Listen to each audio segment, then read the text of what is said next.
Hey there, Tri-Fi fans. Welcome back to Classic Chevy Revival. I'm your host, Kevin, and today we're diving into a crucial topic for any Tri-5 Chevy owner, and that is rust concerns.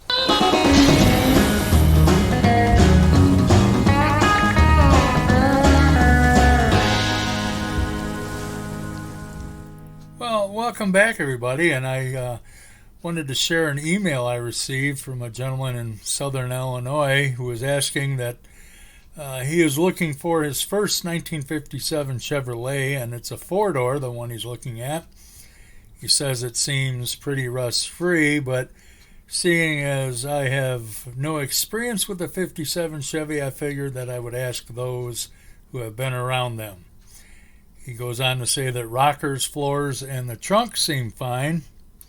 Fender eyebrows are also solid, but are there any spots that I am not looking for?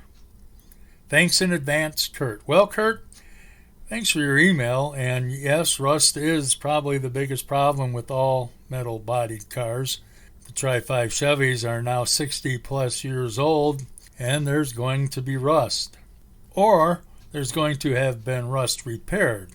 So I guess the key areas to inspect for rust concerns on Tri-5 Chevrolet models, such as the 57 Chevy four-door mentioned, but all Tri-5s are susceptible to these areas, which can include the body bracing attaching the floor pans to the inner rockers. You know, those C-channel braces are critical to body integrity and often rot from the inside out. They are susceptible to rust due to trapped moisture and debris, and probably the worst place for rust, and usually the first place it shows up in, is the floor pans, the inner rocker panels, and body braces under the car. These problem areas are detected by pulling up carpeting or crawling under the car to take a look. And to be done properly, it requires the body to be lifted off the frame, either partially or completely, depending on the severity of the rust and the repairs needed. And if you're not prepared, equipped to perform a body-off restoration, any potential project car with rusted out and inaccessible braces, maybe you want to give that car a pass. Also, of course, the headlamp areas. 57 Chevys really aren't as susceptible to that, as there's really no place for the moisture to collect in a 57 above a headlight, but we all know that 55 and 56s, they rot out there all the time. Also, the front fenders near wheel openings and along the bottom of front fenders where the body bolts to the frame, be sure to check that out. Your floor pans, inner rocker panels, and body braces under the car, like I said, are especially critical as they are structural areas requiring proper repair for the integrity of the vehicle. The front area of the rockers below the lower door hinge.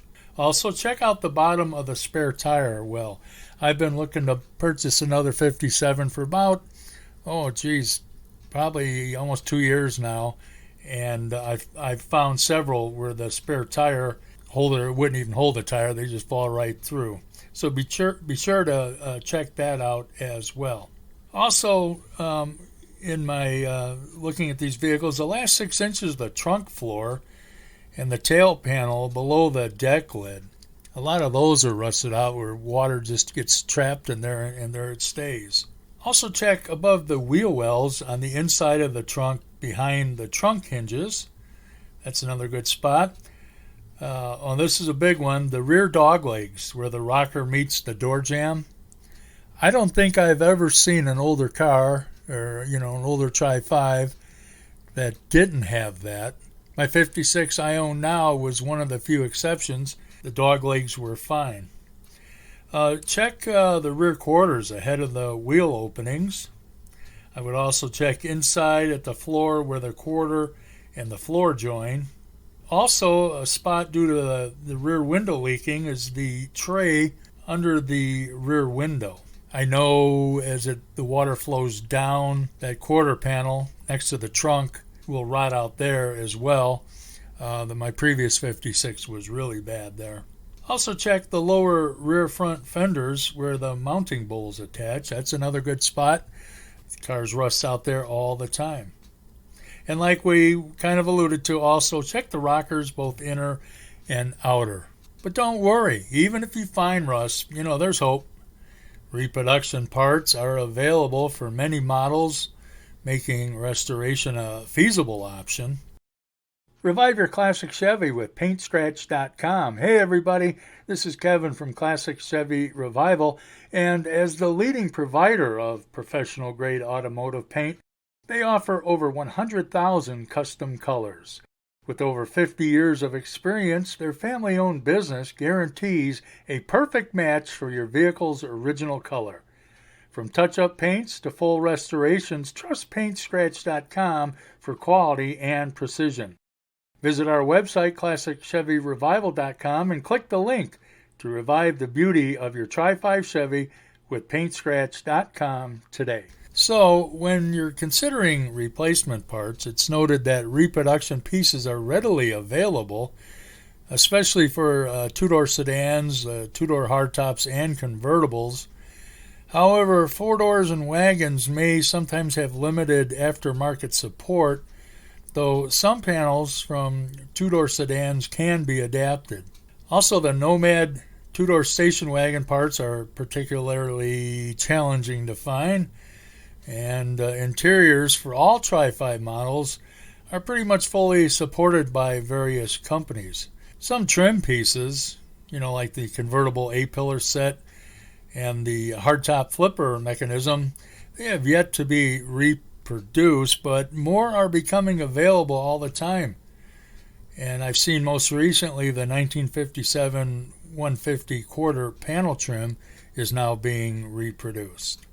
And one other thing before we close here, also, if you're looking at a restored car, ask the owner if he or she has a photo or a video journal of all phases of the restoration so you could witness firsthand the quality of that job. Well, that's all for today's episode. This is a quick edition of Classic Chevy Revival. And remember, when it comes to restoring your classic Chevy, it's all about drive and revive. So please like and subscribe and check out our website, ClassicChevyRevival.com, for more valuable information. And as always, thanks for tuning in. And until next time, keep those classic Chevys rolling.